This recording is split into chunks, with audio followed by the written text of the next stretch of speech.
सर्दी के दिनों में रीवा के हर गांव, मोहल्ले, टोले और शहर के गलियारों में आप लोग आपको ठंड से बचने के लिए आग तापते हुए मिल जाएंगे। सर्दियों में कड़ाके की ठंड से बचने के लिए सभी लोग गर्म चीजें खाते हैं और शरीर को गर्माहट देने के लिए खूब सारे गर्म कपड़े पहनते हैं। लेकिन अगर इसके बाद भी हमें सर्दी लगती है तो हम आग जलाकर तापने बैठ जाते हैं। कई बार तो लोग पूरे पूरे दिन आग के सामने बैठे रहते हैं।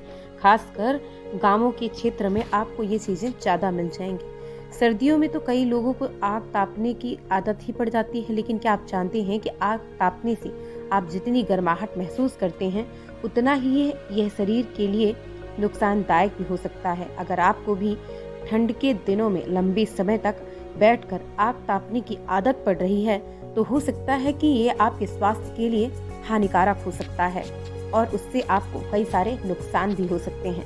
तो आइए जानते हैं रीवा की डॉक्टर अक्षय श्रीवास्तव से कि अलाव तापते हुए यानी आग तापते हुए हमें कौन सी सावधानियां बरतनी चाहिए और हमारे स्वास्थ्य को कौन कौन से नुकसान हो सकते हैं।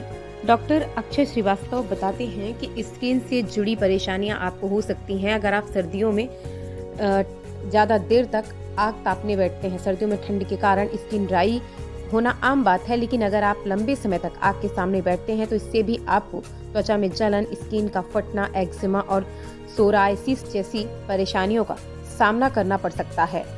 आँख, नाक और गले की समस्या से भी आप जूझ सकते हैं। अगर आग से निकलने वाला धुआं हमारे शरीर के लिए बेहद नुकसानदायक होता है। आग तापते समय इससे निकलने वाला धुआं हमारे आँख, नाक और गले में जलन पैदा कर सकता है। इससे आपके गले में दर्द, नाक बहना और आंखों में सूजन, खुजली, रेडनेस की समस्या हो सकती है। आपको सांस से जुड़ी समस्याएं भी हो सकती हैं। आग जलते समय लकड़ियों से निकलने वाले फाइन पार्टिकल और पोल्यूटेंट सांस से जुड़ी कई परेशानियां खड़ी कर सकता है। अलाव तापना या आग तापना जो हम लोग सामान्य भाषा में कहते हैं, जो कि गांव में बहुत कॉमन है कि ठंडों के मौसम में लोग बाहर बैठ के आग तापते हैं। मगर इसके जो साइड इफ़ेक्ट्स हैं या जो इसके दुष्प्रभाव हैं ये जानना बहुत आवश्यक है, क्योंकि इसके दुष्प्रभाव हमारे शरीर को लॉन्ग टर्म इफ़ेक्ट करते हैं। हम लोग जो कहते हैं कि उसको इफ़ेक्ट्स को हम दो तरह से डिवाइड कर सकते हैं। एक तो शॉर्ट टर्म मतलब तुरंत होने वाले इफ़ेक्ट, और एक दूरगामी प्रभाव जो कहलाते हैं।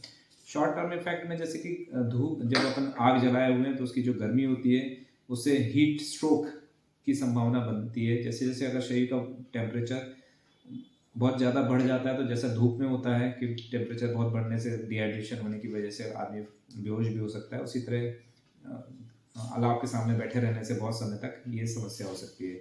इसके अलावा जो उसके वुड अपन लकड़ी यूज़ करते हैं वो जब जलती है तो कार्बन डाइऑक्साइड, कार्बन मोनोऑक्साइड, इस तरह की गैसें उत्पन्न होती हैं जो कि फेफड़ों को नुकसान पहुंचाती हैं, और लॉन्ग टर्म में इसमें सीओपीडी जैसी बीमारियां, अस्थमा और सीओपीडी जैसी बीमारियां हो सकती हैं। इसके अलावा जो आइज़ होती हैं, जैसे हम अक्सर देखते हैं कि धुआं उठ रहा है तो आंखों में जाता है और उसकी वजह से बहुत सारा पानी गिरता है, तो आई में ड्राइनेस की संभावना रहती है और उससे आंखें खराब होने की बहुत चांसेस रहते हैं। इसके अलावा जो हम लोगों ने कई बार न्यूज़पेपरों में भी पढ़ा है, चैनलों में भी पढ़ा है कि लोग घर में आग जला के सो गए और सोने के बाद या तो घर में आग लग गई या इस तरह की घटनाएं हो सकती हैं, होती हैं। इसका एक मेन रीज़न ये है कि जब शरीर में कार्बन डाइऑक्साइड की मात्रा बढ़ जाती है तो ब्रेन धीरे धीरे कॉमा में चला जाता है, सो जाता है, उतना एक्टिव नहीं रह पाता है। इसलिए जब आग लगती है तो आदमी उठ नहीं पाता और उसकी जान को खतरा बनता है। तो इसलिए हम, एक तो सबसे कॉमन चीज़ है कि अगर हम अलाव जला भी रहे हैं तो एक तो ओपन एरिया में जलाएं ताकि कम से कम धुआं उठे, कम से कम कार्बन डाइऑक्साइड बने। घर के अंदर अलाव का यूज़ ना करें। दूसरा, यदि हम घर के अंदर यूज़ करना चाहते हैं तो अलाव की जगह हम रूम हीटर जिसमें कि कॉइल ना हो, जो ब्लोअर टाइप के रूम हीटर हो, उनका यूज़ करें और कम से कम यूज़ करें। बल्कि डॉक्टर की तरफ से सलाह ये रहती है कि आप रजाई, कंबल, इन तरह की चीज़ों का यूज़ ज़्यादा करें जिससे कि आपके सेफ्टी बनी रहे और आपका शरीर अच्छा रहे। धन्यवाद।